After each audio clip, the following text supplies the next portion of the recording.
Welcome to Fi Friday Feedback on the Fi Guys podcast, where we recap key takeaways from our most recent episode in order to help cement the information in your mind. We'll also be providing insights to burning questions from our community members in the viewer mailbag. Remember, the Fi Guys podcast is your trusted source for all things financial independence, and we're thrilled to have you here with us on this journey. So whether you're listening while commuting, at the gym, or just relaxing at home, we're here to provide you with the knowledge and inspiration you need to achieve your financial goals. The Fi Guys is a podcast dedicated to providing general information and insights on a wide range of wealth-related topics. The views and opinions expressed in this podcast are those of the host and guests and do not constitute personalized financial advice. The content provided in this podcast is for educational and informational purposes only. It should not be considered a substitute for professional financial advice. Your financial situation and goals are unique, and the information provided here may not be applicable or suitable for your specific circumstances. We, the host and the guests of the Fi Guys, are not acting as your financial advisor. We are not aware of your individual financial situations, risk tolerance, or investment objectives. Any decisions or actions you take based on the information provided on this podcast are your own and made at your own risk. I may be a financial advisor, but I am not your financial advisor. And now that the lawyers are happy, let's get started. Welcome back to Fi Friday Feedback. Thank you so much for joining us. I hope you had a chance to go back and listen to Monday's episode. We had a pretty well-rounded and philosophical discussion about why burnout exists in work and how to avoid it. And the reason that we had that conversation is because it's something that is very real for both Dominic and myself. In fact, before we even hit the recording button, we've just been griping about some of the funny things that we deal with at work and how we're able to make it through it and reframe it in our heads to be able to continue to not only work hard, but be there for our families, be there for you guys, our listeners, and be there for both of our side projects, because we also have our own businesses that we're running. It's a lot of work, but I think so much of it's the mental framing. So welcome to Fi Friday Feedback. We're going to be talking a little bit about, recapping the burnout discussion we had on Monday. If you haven't had a chance to listen to that, I highly recommend going and listening to that conversation. I found it to be very insightful, and it's actually helped me through the week. This is like our weekly therapy sessions for Dominic and I, and we're glad to have our audience members here to listen through our griping and try to figure out how to make it through this very difficult life. We're also going to get into a viewer mailbag that is very, I wouldn't say exciting, but it's a good one. And then we're going to finish off with one of the week. So Dom, what do you got for us? Well, it's going to be a great episode as always. Burnout is everywhere in America and truly all over the world, right? I mean, unless you are disconnected from the internet, well, you got burnout. A simpler time, if you will, simpler time when work couldn't reach you past the hours of 9 to 5. Such a beautiful time to be alive. But we are no longer in that day and age. We are in a modern age now where we have to deal with the struggles of burnout. And how do we do it? That is the question that was posed on Monday. How do you deal with something that over 70% of Americans are dealing with, which is stress and mental fatigue, i.e. burnout from their jobs? Well. There's a little thing we call the power hour. Chris explained it to me last week, and apparently it's not waking up an hour early and getting a jump on the day. Apparently it's something to do with drinking loads of alcohol. So I've had to reframe how I say the power hour. You'll see that in my win of the week. But there's a lot of tools, tips, and tricks that we presented on Monday that we're going to recap right here, right now. So let's get right into it. Starting off strong, being burnt out is, I would say, is not normal, right? I don't think it's the way we are supposed to live. Now, one of the things we talked about on Monday that I thought was interesting was that you can be burnt out in something you love, right? I love making cheesecakes. I do. I really do. But I made too many cheesecakes earlier in the year. I stopped making cheesecakes. I'm burnt out, right? The recipe is perfected, though. I will say that. So at what cost, right? At what cost? What we've kind of found is that burnout occurs when there's a lack of progress. When you don't see the ball moving, the needle moving, the goalpost keeps getting moved. It's like the goal is just so far away and you feel like you're just treading water. You're not making any headway. That's when burnout really starts to accelerate, right? Have you seen something like that in your own life, Chris? Oh yeah, definitely. But something that I just thought of while you were saying that is sometimes the burnout might not be related to the work. Maybe at work you are making progress. Maybe you are doing all these things, but we also, I think, as people, we disconnect why we do the work. We do the work for, I mean, even the people that love their job the most in life, like don't do things for free. Like we just don't do things for free. Even if it's a passion project, we hope to be able to monetize, to be able to do something with it. Or if it's not for monetization, it's to help people. Like here at the Five Guys, we do this to be able to help pull more people out of the matrix, be able to help people along the way. But sometimes you might be making progress in work. Maybe you are a entrepreneur and you like see progress being made, but you still feel that you're chained to it for the financial security. So maybe you're making progress in work, but your finances aren't making progress. So in your brain, it's like, all right, I'm making A is making progress, but B isn't making progress. So C is not like really changing at all. Maybe that's what's going on with a lot of people is like, hey, I'm making progress at work, but I'm not making progress financially. I'm not making progress financially because I'm too tired to be able to try to sit down and figure out what it is that I need to do. All this money stuff is too complicated. It's too scary. It's too all of this. Why even try? And now I end up in this cycle of living paycheck to paycheck. Just survive till the next time. And that's where burnout, I think, comes in. It's when you're hamstrung to it.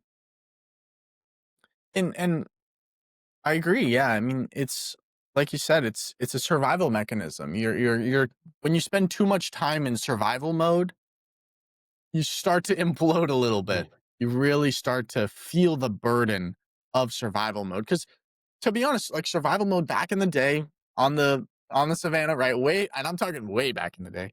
Back in the day, thousands of years ago, right? When we did have these prehistoric brains thousands of years ago. This math isn't adding up. But you understand what I'm saying, right? We've got these caveman brains, right? And when we activated survival mode, it was because something was trying to kill us, or we don't have the resources. We have to go survival mode, right? It's like an emergency mode. If you're constantly redlining your car, your engine's going to blow up. It's going to die. If you're constantly redlining and surviving, you're keeping in survival mode months, years, that's going to lead you to an early grave, right? And you're not going to be fun to be around, to be honest. Like let's be honest. That's what this podcast is all about is honesty, right? Being in survival mode, it's not fun, right? Sometimes it's necessary and we can acknowledge that, but it's not a state to live in. It's not a state to continuously be. But how do we get out of that state, Chris? Yeah, you have a question? Or you Yeah, have a I think that's a great question. How do we get out of that state? I think it's going to end with mindset, but I do want to bring up a point because you're exactly right. We do have this 10,000-year-old brain, modern day body, but even if you look at pretty much all animals, all things, like we all kind of have this same hardware, like the same operating systems that are within. Like the lizard has the same operating system that is in our hindbrain. Like we have the same operating systems. When I was in Africa, we were on a safari. There was a day that we got to see this amazing view of these two brother cheetahs chasing down this little herd of, I forget what they're called, ding dings. They're like these little guys. They're not little, they're not that little, but they're very small little grazers. And the chase begins and everyone just panics and they all start running and it's just complete chaos. But the moment that the chase ended, the two cheetahs didn't end up catching anybody, but we watched all of these gazelles and stuff run off to the distance and then they immediately stopped. They shook off and then they went back to eating. Like interesting. the cheetahs were still there, like in the vicinity, but they've done their sprint. They're not going to sprint again for a little while. And then, but for us as human beings, maybe we used to have that ability. Something happens, we have this survival situation, and we're done. But now what happens? We don't have that in our lives. Lives, for most part, are pretty damn good. So what do? We're driving to work. We're driving home from work. Someone cuts us off. For a moment, oh my God, survival situation. I'm in a tin can driving 65 miles an hour. I could die right now. You have that moment, you feel the fear. What would an animal do? An animal would shake it off. They have like a bodily thing and then it's gone. You move past that moment. But what do we do as modern people? We sit there, we come up with a story.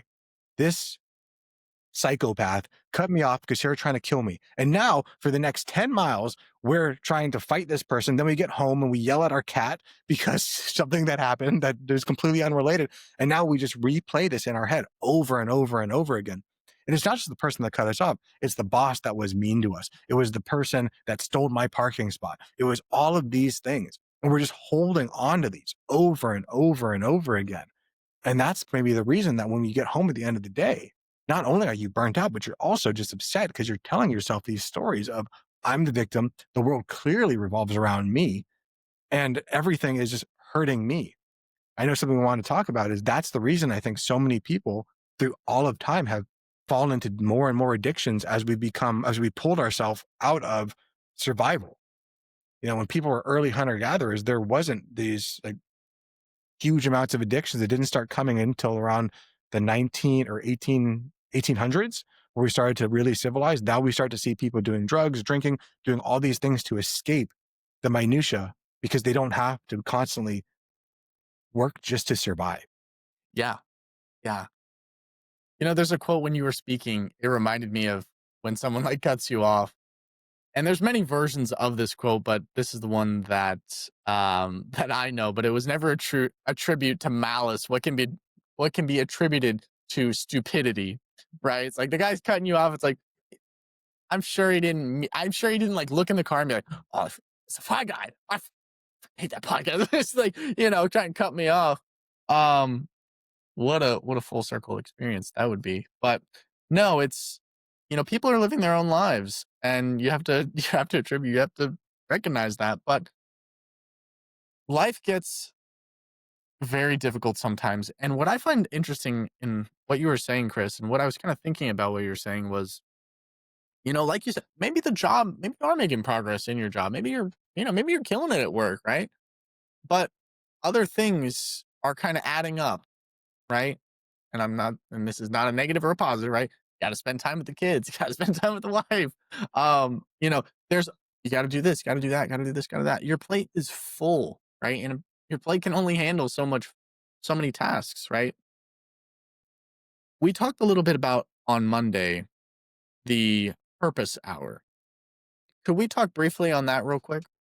Sure. And this is something that I discovered for myself. I used to work a very corporate job. And in that corporate job, I worked 11 hours a day, pretty much. And that was 11 hours a day, not including commute. Like it was a lot. Yeah. Maybe 10 or 11 every day.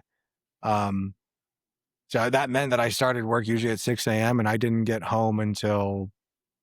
even leave work till 5. Um, so it was full days. It was really, really tough.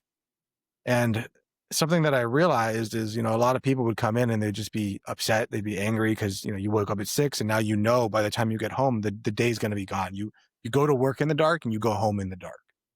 And something that I had to do at that time was I needed something to reclaim a bit of control, but just a little bit of control. And the messed up part is I was the boss. Like I was in charge and I was still like not in charge. Wasn't the head of the organization, but like I was a C-suite person on that. Um, So what I found is like what I need to start doing is I needed to wake up an hour earlier. So if I had to be to work at 6, I mean, I wake up at 5. But if I wanted to have a time to myself, that means I wake up at 4. And every day for years, I would wake up at 4 a.m. to work out, to meditate, to listen to podcasts, to watch things, to listen to things that were trying to improve my life and make me a better person. And that's actually how this kind of podcast all coming together started a little bit. Was that's when I discovered financial independence, was in those purpose hours, was being alone at 4 a.m. working out, riding an elliptical, or walking around the block, or taking my dogs out on a bike ride, or doing whatever it is that I need to do in those times, and listening to information, just consuming anything. And then there'd be times where I wouldn't listen to information. I would just be with what is and kind of listen to the universe and meditate. But each purpose hour was given its own little task depending on how I felt that morning. If I woke up and I decided I wanted to listen to podcasts, I would do that. If I woke up and said, I don't want to listen to podcasts, I just want to kind of be with what is, I would do that. And I would give myself that time to win the morning, to do something for myself before I went and gave everything else that I had to my job. And that was one of the few things that like got me through those moments, because If you wake up and I used to train jujitsu early in the morning. I used to have a morning class when I was still in Arizona, started at 6 a.m. And I used to tell the guys and the gals that would come at 6 a.m., like, you guys have just had your hardest part of the day. You woke up 5:30, threw on a gi, drove in the dark, got over to jujitsu, met me. We warmed up, we rolled. People tried choking you out, breaking your arm, breaking your leg, breaking your spine, breaking whatever, breaking your shoulder. And now you're going to go to work. And the nice thing is, after you have that, it just turns everything down. That purpose hour turns the volume on your life down. So when you go to work and something's wrong, Jimmy quits, I don't know, the alarm system isn't working, the files are not where they're supposed to be, you get to say, okay, at least I have this. At least I know that I paid myself first. Where everyone else is rolling in saying, like, I hope I have time at the end of the day to do what I need to do with my life. You know that I've already gotten done the most important thing, which is taking care of myself. Everything else on top of that is gravy. Everything else on top of that is just sprinkles on top. And that is the reason for the purpose hour. That is the reason that I think is the most important thing. And it is the hardest thing in the world. I can't begin to tell you guys how much I hate when my alarm goes off, especially right now during the colder seasons where it's so warm under the covers and it's amazing. And you know, when you get out, it's not going to be good. But that's the reason that, like, I love my animals. I love all these things because my dogs, they force me. They get into routines just like their dad does. And they're like, hey, especially my dog Alana, she'll get up and be like, hey, dude, like, it's time for my bike ride. So you need to get up. And she will not let me sleep sometimes. And same with my other dog, Leilani. She will legitimately get on top of me and give me kisses in the morning. It's a wonderful way to wake up, but it's really annoying because you have to get up and you have to do these things. So sometimes you have to will yourself, or sometimes you need to create systems that force you to do it. And that system can be animals, it can be your kids, it can be a purpose greater than yourself. It should be, though, your identity. Who you are as a person is this, because you know that you're going to do today what others won't, so that tomorrow you can do what others can't. It's all about reframing the way you see yourself and the way that you see your life going. And that was one of the things that we talked about reclaiming your drive and how you see it. Affirm to yourself that's like, no, like you're talking about, it's like, don't hit the snooze button. I'm not the type of person to hit the snooze button. That's not something I would do. I'm not the type of person to go smoke, right? I'm not the type of person to drive recklessly, right? That's just not who I am. And it's important that you tell yourself that.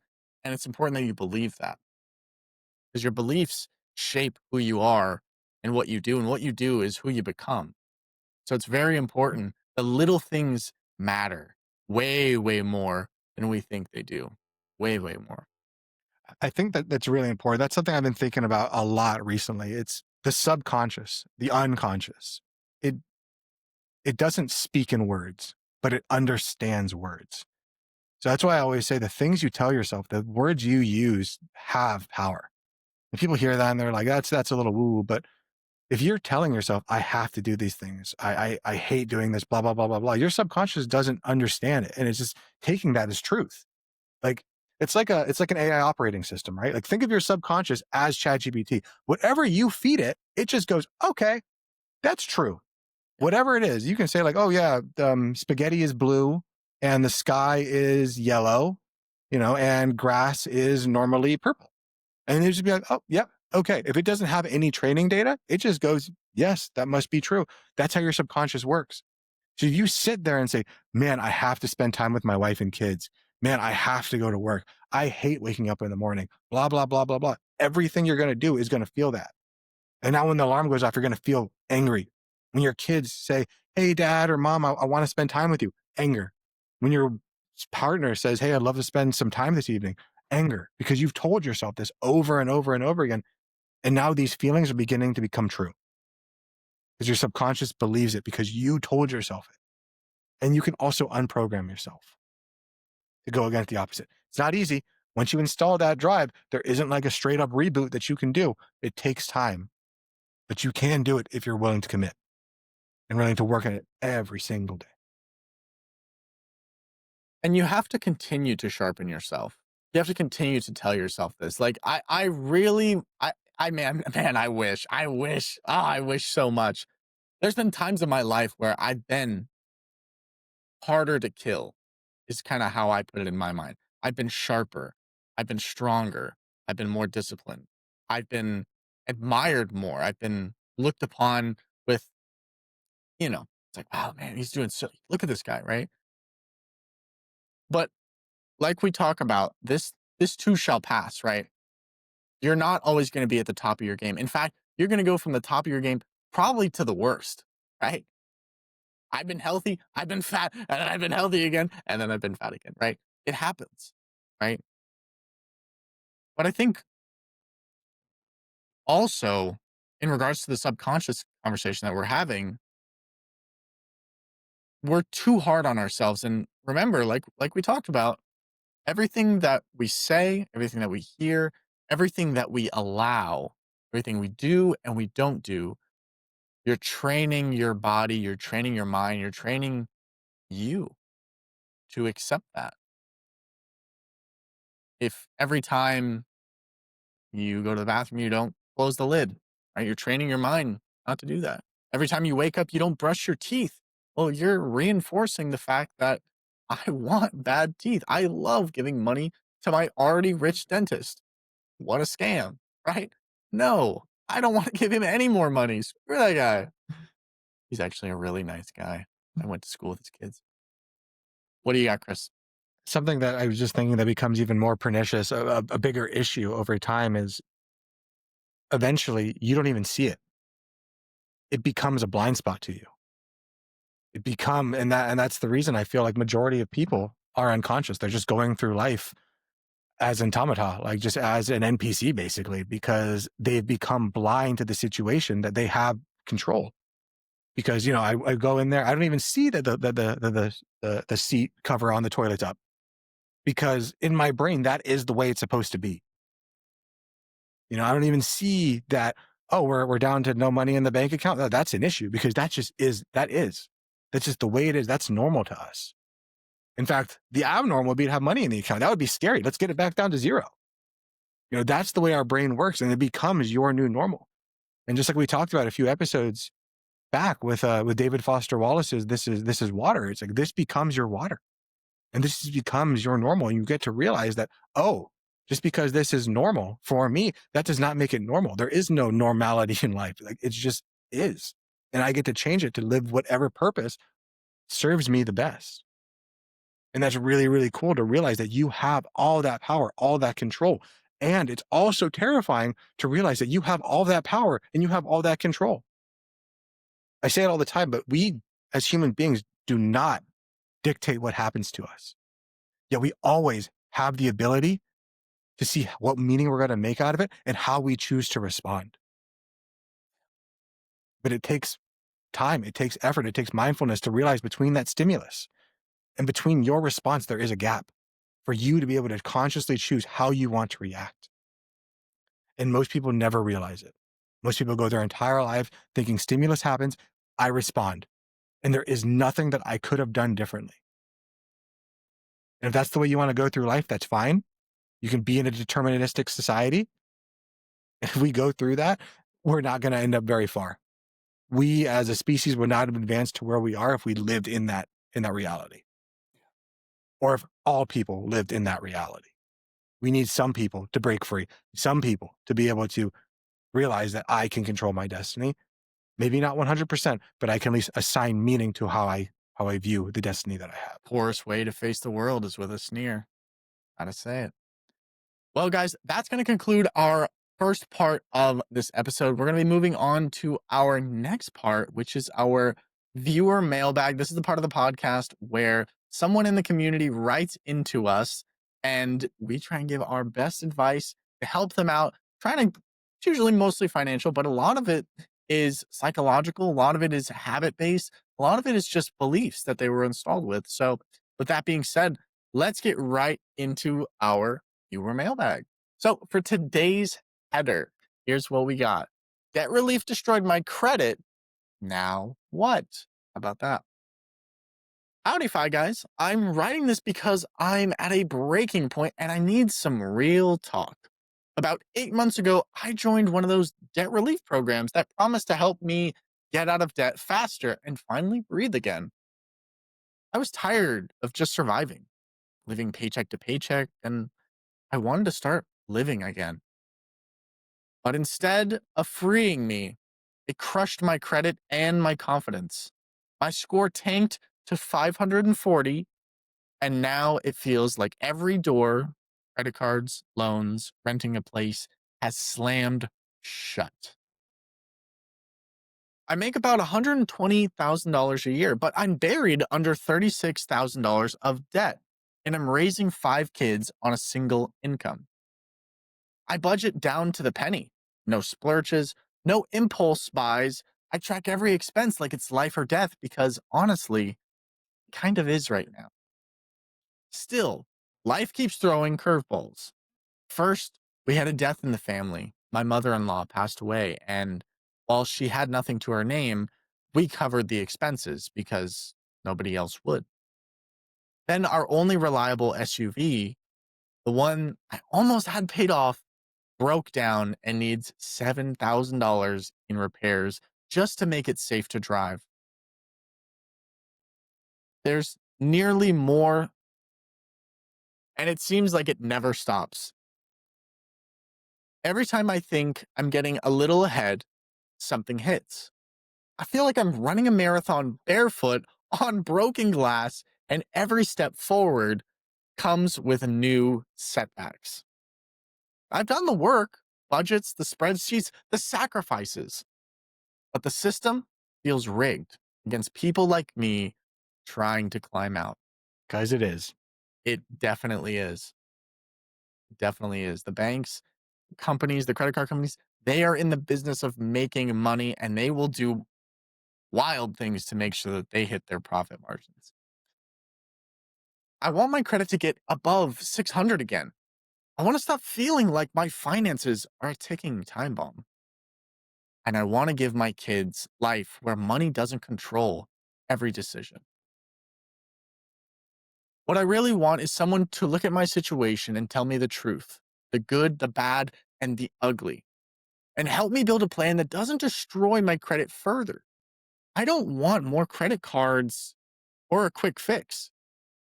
Yes, there are there quick fixes, Chris? Not that I've seen. Most quick fixes lead to just embarrassment and shame that you even tried to do it. Yeah, there's only one path, and it's a long path, and it's usually difficult, and it's usually the right path. You know, there's one thing that before we continue on, there's one thing that I want to say. I went to a friend's house recently, and they had one of those like weird as seen on TV ab things, and I was like, what's this thing?" And they're like, well, "I watched this infomercial, and they said if I did this for 5 minutes a day for 2 weeks, it'd be a quick fix, and I'd be skinny." And now it's just a stupid thing that sits in the corner, and now they feel shame about it. So it's kind of funny. Like there's just immediate shame when I asked that question. And they're like, "I'm just so ashamed that I have that, and you saw that." And Chris is no longer invited to dinner parties. And now I'm gone. I'm No done. judgment on my part. They were just like, I was like, "Hey, what is this thing?" Like, I was Yeah, curious. yeah, of course, of course. It's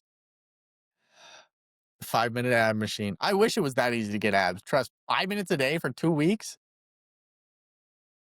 I'd have an eight Simple. pack by now. Ah, maybe in another life. Hard work is what gets it done. Anyway, let's get back to our viewer mailbag. I just want a real path forward, one that leads to actual financial freedom, not just another program that promises hope and delivers shame. Well, There we're it on the is. same page. We're on the same page. I've thought about taking out one loan to consolidate everything, making a single payment, close the accounts and finally feel like I'm digging out instead of sinking. But I don't know if that's even a smart move or even possible with my credit where it's at. I'm stuck between, and I love this line, I'm stuck between doing nothing and risking everything. Oh Ha! wow. Okay. Two extremes. Yeah. There's no Yep, middle yep, ground. It's yep, just yep. yep. Spoken like a gambler. Oh, It's one yes. or zero. Binary choice. I love it. Yep. There's got to be a middle path, brother. There is a middle path. Um, I'm stuck between doing nothing and risking everything. I'm tired, guys. I'm tired of pretending everything's fine. I'm tired of working hard and feeling broke. I don't want sympathy. I want strategy. What would you do if you were in my shoes? From debt's got me down, can we turn it around? Wow, how about that? Well, that is a story and a half. Yeah, it's a lot of Oh stuff. man, stuck between doing nothing and risk everything. That it seems like a line from a movie or something. Like I don't know.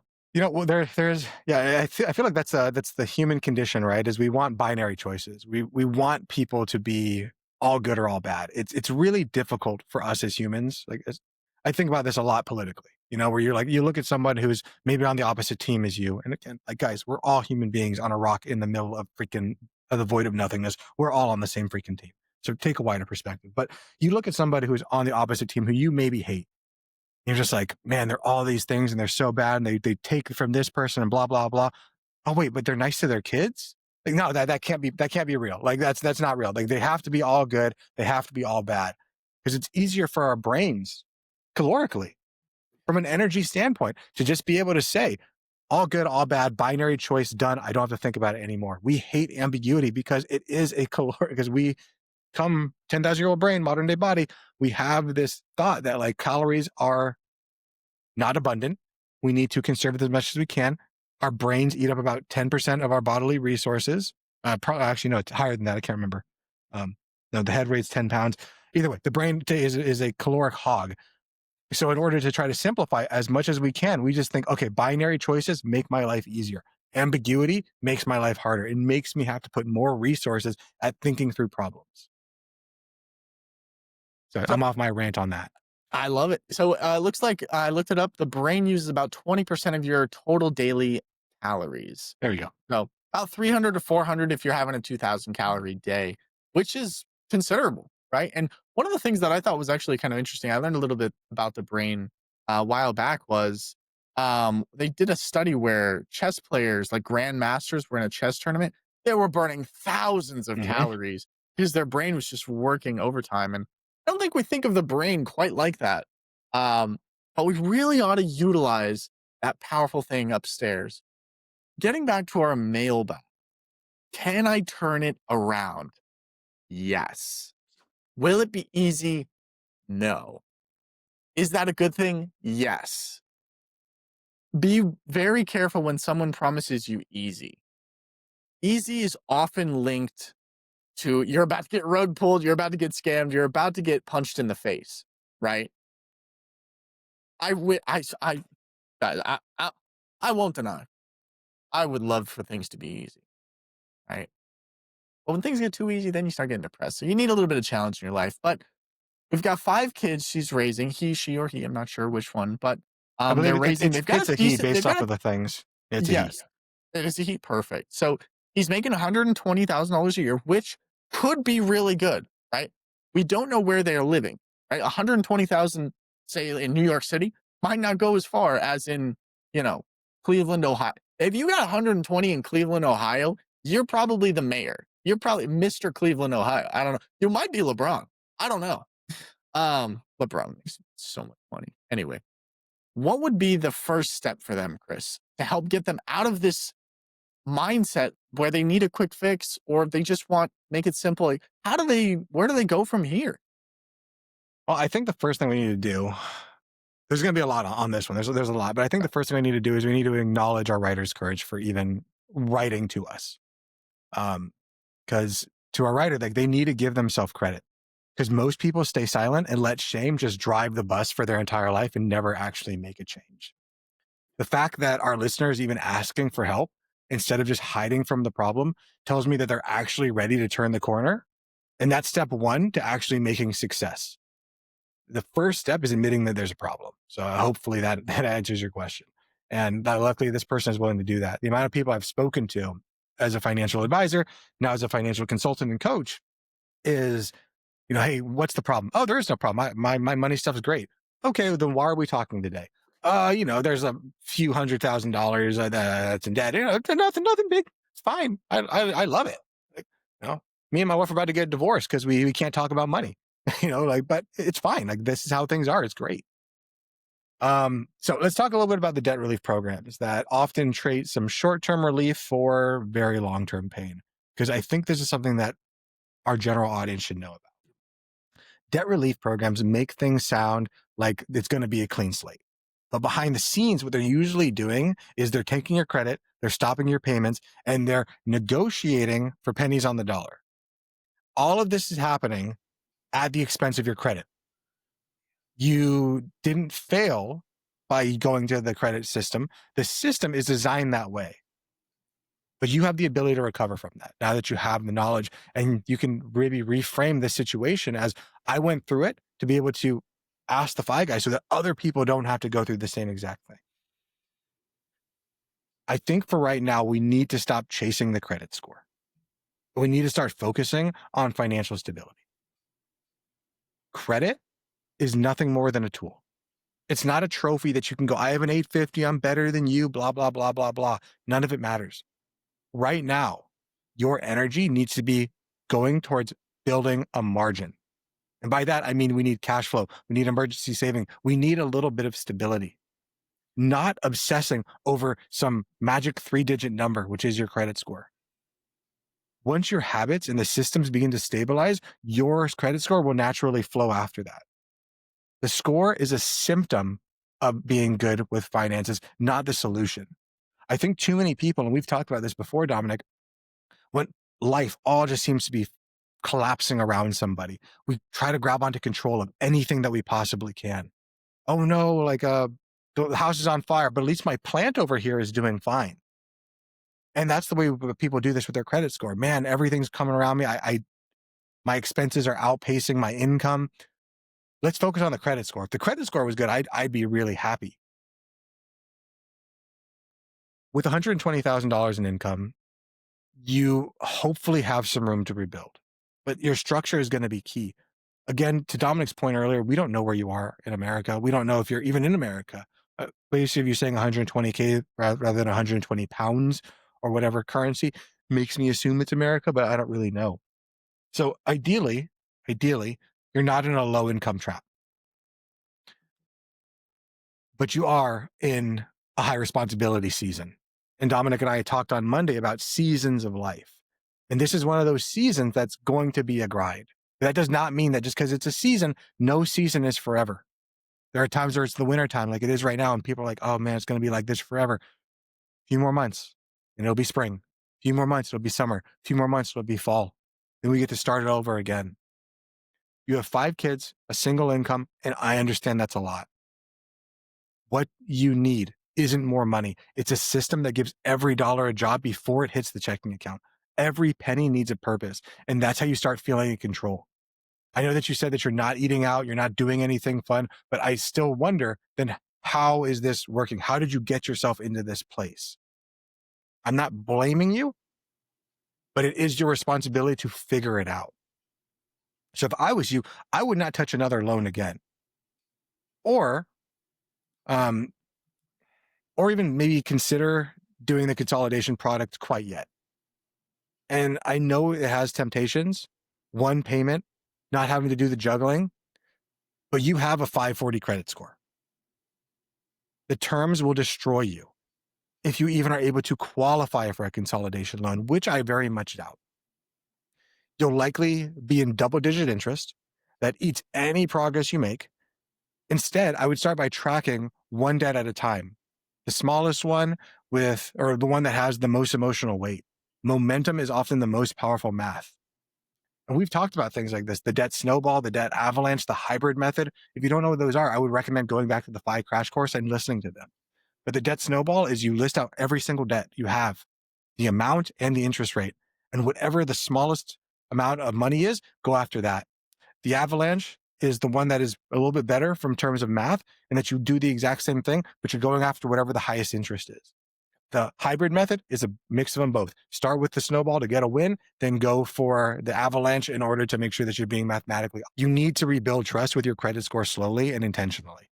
Like we said earlier, there are no quick fixes. When you're ready, start with a secured credit card or a credit builder loan through your bank or with a reputable credit union in your town. Small limit, auto pay, and balance, and auto pay the balance every month. There's no exceptions to this type of thing. Building up your credit takes time.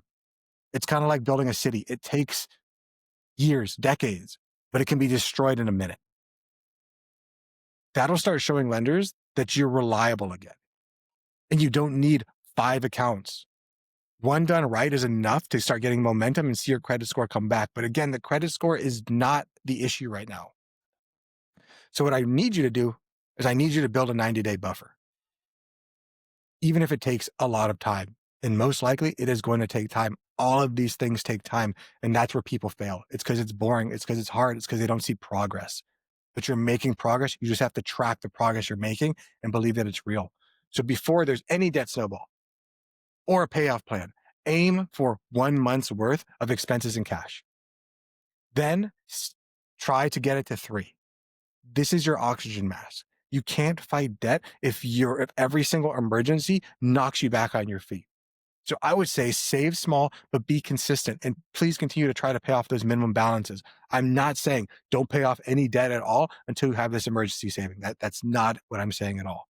We need to be able to do both simultaneously, and I know it's hard. I know you said you're already tracking, but I need you to start tracking forward progress weekly, because what you're doing right now, when you're doing it emotionally and daily, is just showing you that you're a loser every single day, and you're not. You need to see wins so that you can keep on going. So I want you to pick one measurable goal per week. Yeah, I don't care if it's paying down $200, if it's saving $50, if it's calling one creditor. You need to write down each win that you gave yourself this week. And then the next, it's going to compound just like your money does. You're getting more and more wins. You're showing yourself that you are the kind of person that can do this.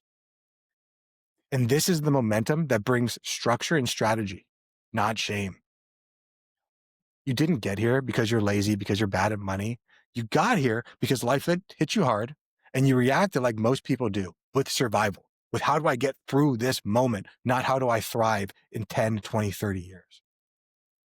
Now we get to pivot. We get to pivot from reaction to intention. You're not trying to fix your finances. You're rebuilding your relationship with them. Just like your marriage, just like any relationship in life. You don't try to just fix it. You try to rebuild it so that it's better and it's stronger moving forward. So what I recommend is maybe get some real human guidance and not another online program. You don't just need debt settlement. You don't need some ad. You probably need a coach or a fiduciary who's willing to work and walk beside you, help you untangle the mess that you find yourself in and design a plan that fits your life. Someone who understands the emotional side of money, not just the math. That's where real freedom starts. Unfortunately, there aren't that many people that do it. I don't want to self-promote, but you can always reach out to me, Chris at Mons on Wealth, and we can maybe start to walk around it. I don't know if the finances are there to work with me, but I'd be happy to maybe push you in a right direction and help you out there. There are ways around these things, and there's even credit consolidation or credit no, not credit consolidation. It's like credit therapy, something like that. Dominic, do you know what I'm trying to say? I can look into it. Give me one sec. Yeah. It's like a credit help, credit reputation things. They're nonprofit services that you can actually go to, and they will help you to walk through these things without trying to sell you a product. But this is the biggest thing that I want to talk to really any parent out there, because I think a lot of parents, they try to shield their kids from these things.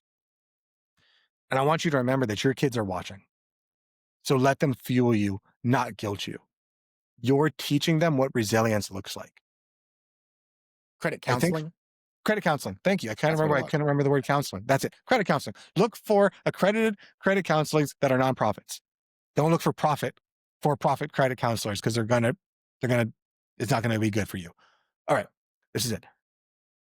You want to see your kids have resilience, or you want your kids to see you have resilience. I think too many parents try to hide their kids from money struggles because they think that's an adult problem. But it's never not about struggling.